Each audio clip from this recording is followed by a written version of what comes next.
안녕하십니까.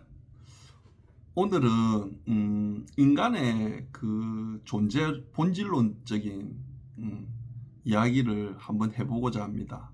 즉 인간이 이렇게 지구에 온 목적, 우리가 인간으로 이렇게 태어난 이유, 이거에 대해서 한번 같이 생각해 보는 시간을 가졌으면 해서 주제를 그렇게 정했고요. 보면 일반인들은 보면 제가 보면 인생 뭐 있나 이러면서 즐기자, 그리고 뭐 유한인 걸 인정하면서 건강하게 잘 살고 안 아프다가 건강한 그 모습으로 잠결에 그냥 나는 인생을 마감했으면 좋겠다. 이게 보통 대부분의 일반인들이 아닐까 하는 뭐 나의 생각인데, 근데 여기서 우리가 성인이라고 하시는 분들을 보면 이제 이야기가 좀 다르지 않습니까? 그 다음에 이야기를 하시거든요. 차원이 이 생이 마지막이 아니라는 걸 이야기하신 게, 석가모니 부처님도 보면 무아를 이야기하시고 내 개체를 소멸하는 그 괴차성이 없는 그 자리는 어, 그, 그 불생불멸의 진리 자리다를 이야기하시고, 그게 이제 열반이다, 열반의 경지를 이야기하셨거든요. 그러니까 우리가 말하면 영원한 에너지의 어떤 그 부분을 분명히 이야기하셨고, 예수님도 보면 우리가 자기 부인을 통해서 제사함을 통해서 거듭나서 죽으면 하늘나라 간다. 그래서 그 이야기를 우리가 말하는 이 생이 다가 아니고 영원한 하늘나라를 이야기하신 거죠. 그리고 공자 선생님도 보면 아침에 도를 들으면, 아침에 도를 든다는 게 그 영원한 진리 자리에 자기가 든다는 거 아니겠습니까? 그럼 저녁에 죽어도 좋다. 죽음이 없는 경지죠. 죽어도 좋다는 말이 안 죽는 걸 안다. 이 말이랑 저는 일맥상통한다 보거든요. 그리고 소크라테스도 보면 너 자신을 알라. 그게 아까 말했던 그 똑같은 이야기죠. 진리. 너는 이게 아니고 진리 자체임을 알아라. 내 본질을 알아라. 이런 걸로 해석이 됩니다. 왜 우리는 이분들을 성인으로 추앙하고 이렇게 했을까요? 시절이 이제 우리가 다 사실은 그 성인의 경지에 가야 될 시기거든요. 예. 그래서 선천에는 이게 미완성도였다면 이제 후천은 이게 이제 완성도가 돼서 일반인들도 우리가 완성해서 그 근본 에너지 자리에 가야 되는 게 나는 목적이라고 보고, 뭐 이거는 다른 사람들은 어떻게 반응할지 모르겠지만 제 개인적으로는 지금 이제 우리가 물질 문명이 이렇게 거의 극으로 달하고 있지 않습니까? 그러니까 이에 발맞춰서 정신 창조도 새롭게 일어나야 될 시기고, 그 정신 창조가 말하는 우리가 근본 에너지 합일이고, 이게 몸이라는 거 사실은 이게 홀로그램에 제 뭐 여러 동영상에서도 이야기해놨지만, 내가 말했던 그 근본 의식, 그게 우리가 말하는 아까 그 뭐 실험도 여러 번 하지 않았습니까? 그 의식 자체가 근본 에너지고, 그 에너지로 합일된 우리는 그 에너지로 영원히 사는 겁니다. 예. 그래서 내가 이 채널 이름이 아무나가 다시 한 번 더 설명드리면, 아자가 나자에 무자가 없을 무자거든요. 그러니까 개체인 나가 없는 그 경지에 가서 나지 않습니까? 아무나, 나가 부활되는 거거든요. 왜냐하면 조금 더 개체 입장에서는 의식이 없는 개체는 의미가 없습니다. 그래서 실질적인 의미에서 우리가 만약에 뭐 혼수 상태에 있다든지 잠에 있다든지 하면, 만약 그 상태가 영원히 지속된다면 개체의 의미는 없는 거죠. 우리의 의미는 우리 의식이 이렇게 있고 저기 있는 이 전체 우주를 우리는 그대로 그 의식으로 합일되어 있을 때 우리 개체의 의미가 있는 거지, 내 의식이 없는 수면 상태로 막 영원히 있다든지 생각해보면 극명하지 않습니까? 그래서 다음 기회는 뭐 언제쯤은 모르겠는데, 여러 어떤 그 경지에 이루고자 했던 사람들이 이 잠하고 싸우는데, 이게 사실 제가 봤을 때는 끝으로 미련한 거거든요. 왜냐하면 이 잠이라는 건 이 몸이 있을 때 우리가 잠은 필수적인 거죠. 왜냐하면 이 홀로그램인 이 우주가 사실은 근본 에너지가 이제 우리는 근본 에너지지 않습니까? 그러니까 이 육신의 홀로그램을 이 프로그램된 데서 이 세상을 바라보고 생활하는 것 자체가 에너지적으로는 굉장히 힘들어요.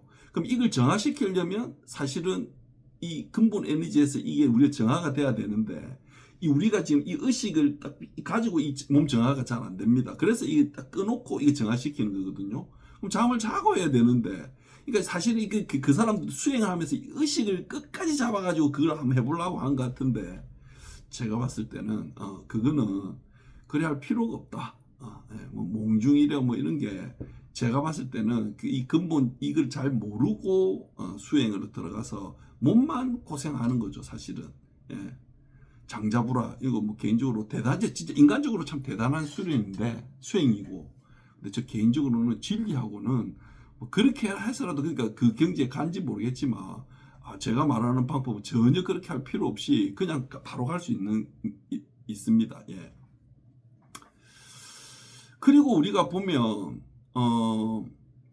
플라톤 이런 분들은 동굴의 비유, 예, 거기서 보면 우리가 사는 세상을 허상세계라고 이데아를 이야기하시고, 그 다음에 뭐 예술가도 보면 바흐라든지 미켈란젤로 같은 분은 그 뭐 빼기 조각 해가지고 개체성을 어떻게 소멸시키는 이걸 아마 그 작품에서 아마 그걸 반영해서 자기가 진리 추구에 대한 어떤 그 갈망이라는 게 녹아 있는 걸로 저는 보이고, 제가 좀 찾아보니까 양자역학의 거장의 슈레딩거는 말년에 마음과 물질이라는 책에서 이런 내용을 밝혔습니다.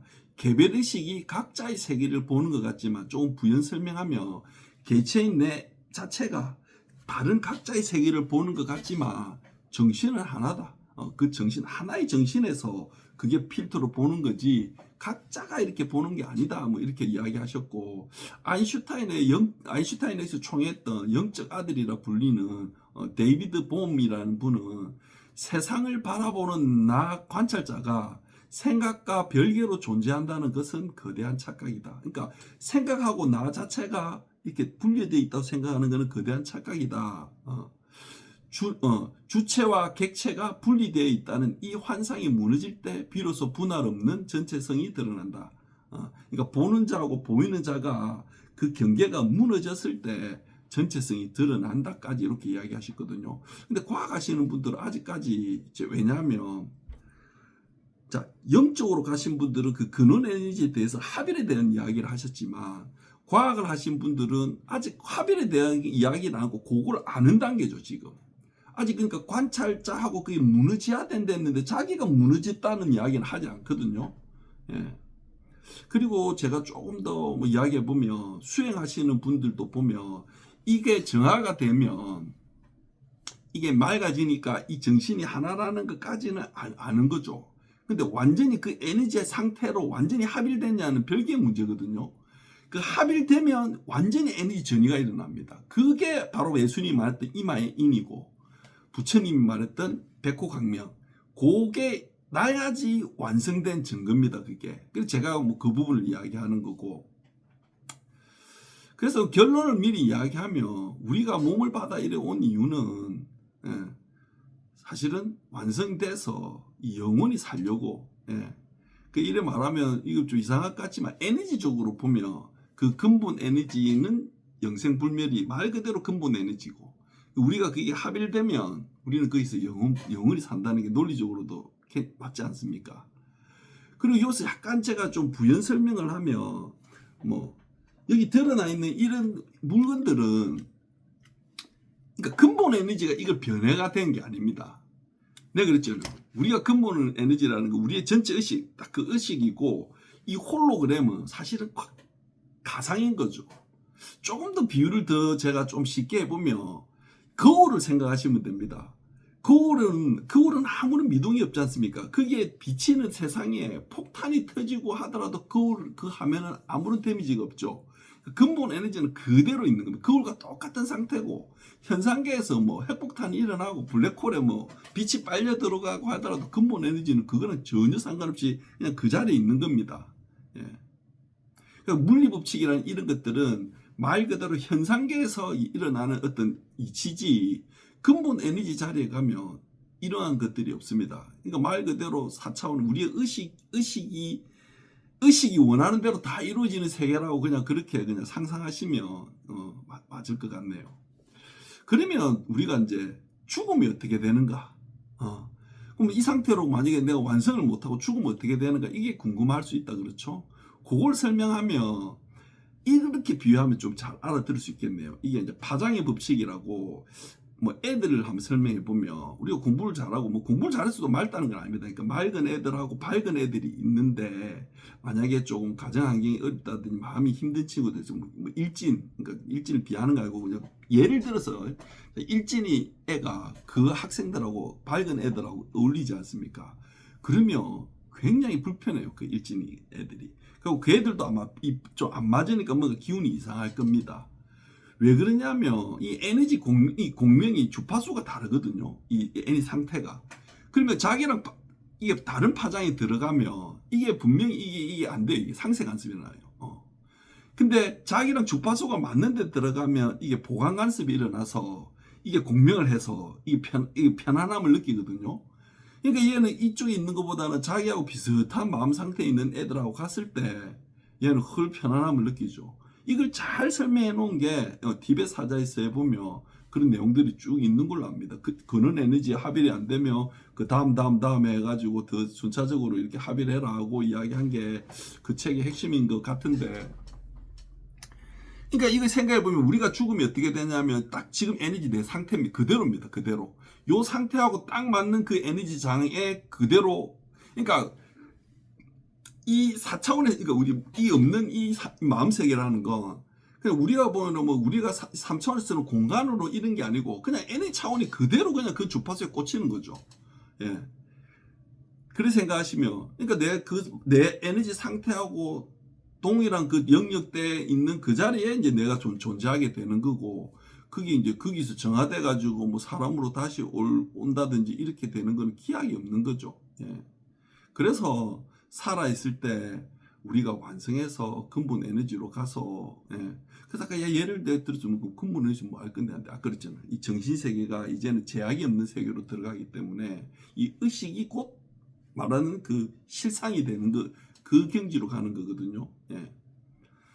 그래서 할 이야기는 좀 많지만 그 보따리는 좀 놔놓고, 그래서 죽음이 어떻게 되냐면 지금 애니 상태 그대로입니다. 그래서 우리가 뭐 그걸 유추해서 보면은 뭐 그 원한이 있는 뭐 귀신이라든지 이런 영가들이라든지 이것도 이 차원에서 해석해 보면 많거든. 지 마음 세계가 그래 있으니 그 한을 못 풀고 여기서 이제 그 상태로 있으니 또 그에 맞는 자기 후손들이라든지 그 주파수가 꽂혀가지고 그게 힘들게 하고, 자기는 힘들게 하려고 힘들게 하는 게 아닌데 이제 저절로 그렇게 되는 상태죠. 예. 그래서 우리가 온 목적은, 핵심을 이야기하면 이 근본 에너지 10의 마이너스 24승이랑 하나가 돼서 영원히 살려고 온 거고, 그럼 다음 주제는 그러면 처음부터 그러니까 우리가 사람으로 만들 때 그럼 완전하게 만들지 왜 이렇게 불완전하게 만들어 가지고 죽음이라는 관문을 통과시키고 그래서 안 되면 또 다른 에너지 가고 또 완성이라는 이 단계를 왜 만들어 놨나, 이 질문에 대한 이야기도 한번 주제로 삼아 다음 시간에는 이야기해 보도록 하겠습니다. 뭐 오늘은 뭐 좀 두서가 없었는지 모르겠지만 좀 재밌는 시간이 됐으면 좋겠습니다. 예, 힘내십시오. 고맙습니다.